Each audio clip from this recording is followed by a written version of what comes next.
They look for younger women. The thing that I do not like about them is What is the biggest mistake foreigners make in the Philippines when talking to Filipinas? Do Filipinas avoid foreign men who seem too desperate for a girlfriend? What is the first thing a foreign guy can do that makes you instantly avoid him? What is your name and how old are you? I'm May and I'm 20. What is the first thing a foreign guy can do that makes you instantly avoid him? If that foreign guy looks at me lustfully, yeah, that's Are there certain types of foreign men Filipinas warn each other about? just like what I've said in the first question. I think that's it because it's a biggest ick for us Filipinos that foreigners look at us lustfully. Okay. It's starting to rain now. Okay. Next, what is the biggest mistake foreigners make in the Philippines when talking to Filipinas? I think belittling Filipinas. Like, for example, can you give us at least one scenario, for example? It's like they expect that Filipinos are easy. Do Filipinas avoid foreign men who seem too desperate for a girlfriend? Yes or no? Yes. Okay. What does a desperate foreigner usually say or do? It's like they just rushing things for a to having a wife or a girlfriend, a Filipino girlfriend.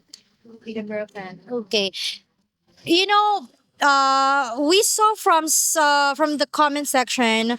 I think from the previous interviews that we did, they would say that mostly it's the Filipinas who are trying to like lock the foreigners or let the foreigners stuck with her, like have a baby easily, so the foreigner cannot leave her, or something like that. Do you agree with that?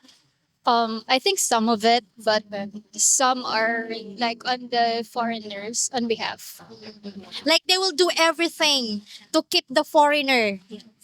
And also the foreigner, on the other hand, they do everything to get a Filipino. What do Filipinas think about foreigners who act superior to local men? They think that Filipino men are like they didn't have on the same level, like on the knowledge, because some of Filipinos are not fluent in speaking in English. That's why sometimes they said bad things and some Filipinos didn't understand it, so they feel superior about that.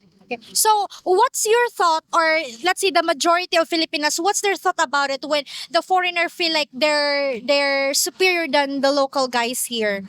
Okay, can you please? What's your thought about the foreigners thinking that they're better than the local guys, like they're superior? What's your opinion about that?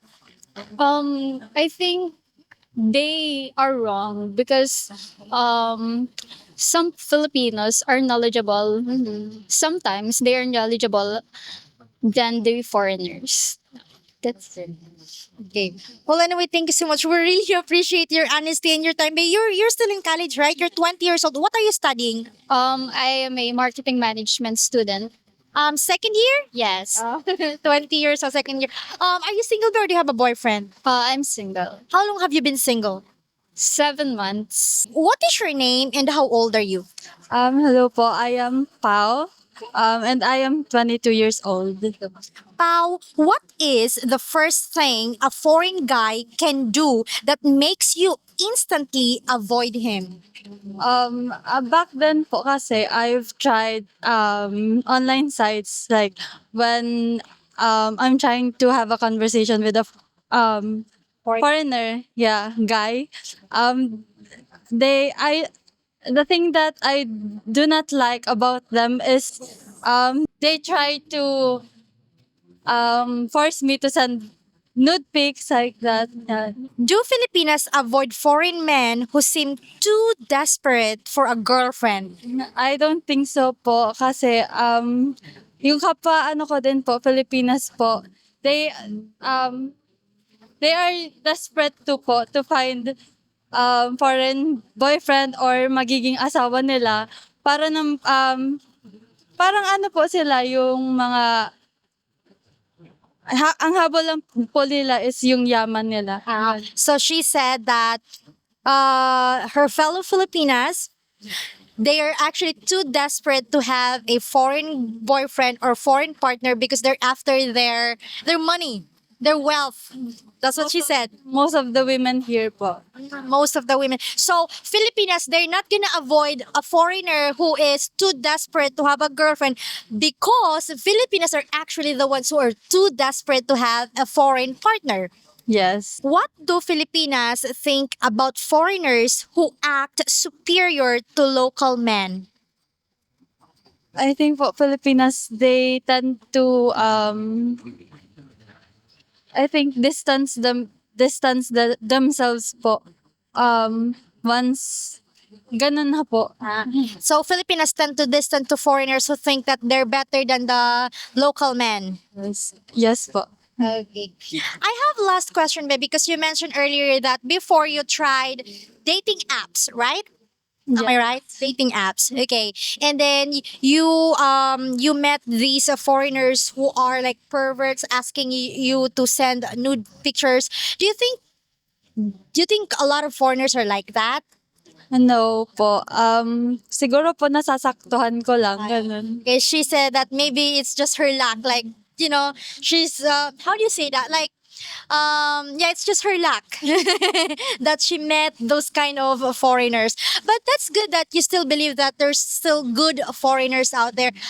That's actually right. There's still a lot of good foreigners out there who are gentlemen, not not those who you. May I ask what dating apps you used before? I think it was 3 years ago po, yung Omegle. Oh, Miguel. Omegle. Okay. You're still in college? Yes po. What are you studying? Tourism po, management. What are your names and ages? Mecca po, 21. Jasmine po, 18. Okay, the first question is, what is the first thing a foreign guy can do that makes you instantly avoid him Naughty boy. Like, ano po? if he is naughty? Yes. Yes po. He doesn't care about personal space po. Okay. Yan. Personal, Yung like for example, if you are outside and then he approach you like that. yes po. Okay. So if he likes you and then he wants to get your number, so how is he going to approach you then?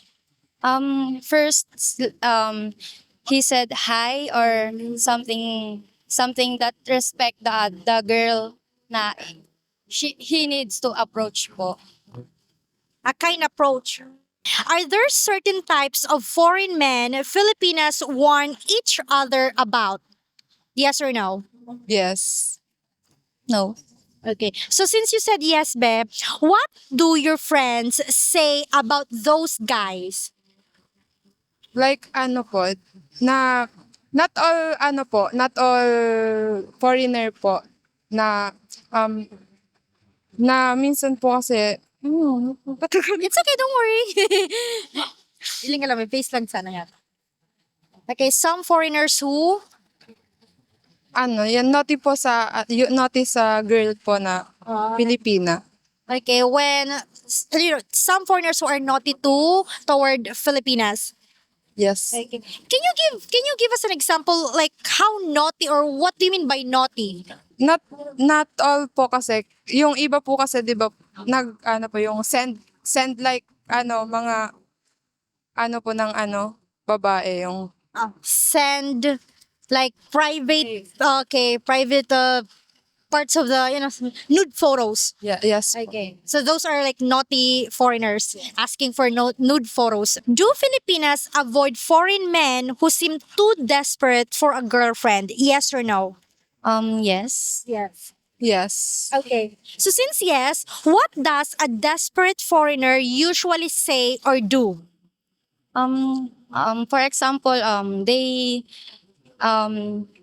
look for younger women po. Then as a negative din po, some Filipina with a younger age, they wait. big, pinaperahan po sila ng, They're only after his money. yes po. Okay, what do Filipinas think about foreigners who act superior to local men? What do you think Filipinas think about foreigners who act superior to local men? The Filipino guys. They're mayabang po. Parang nayayabangan po sila. Parang gano'n. Mayabang. What is mayabang in English? Like they're arrogant? Yes po. They act like they are better than other Filipinos po. So they think that they are better than other Filipinos po. So Filipinas think that those kind of foreigners who think that they're better or they act superior to the local guys is they're arrogant. Yes po, but not all. Not all. Mapera. They more money po. They have more money. Okay. Foreigners who think or act that they're superior to local men, Filipinos think that they have money. Yes. That's why they're like that. They act like superior to local men because they have more money. Okay. Well, thank you so much. We really appreciate your honesty and your time. Are you both singles, Be? I'm taken po. Single. How long have you been single? Fresh po po. You just broke up with your ex-boyfriend. Thank you so much. We really appreciate your time, ladies. Thank you. Hi, everyone. Hopefully, we earn your subscription. And also, if you want extra videos, please consider becoming a YouTube member. Thank you for watching and take care, everyone.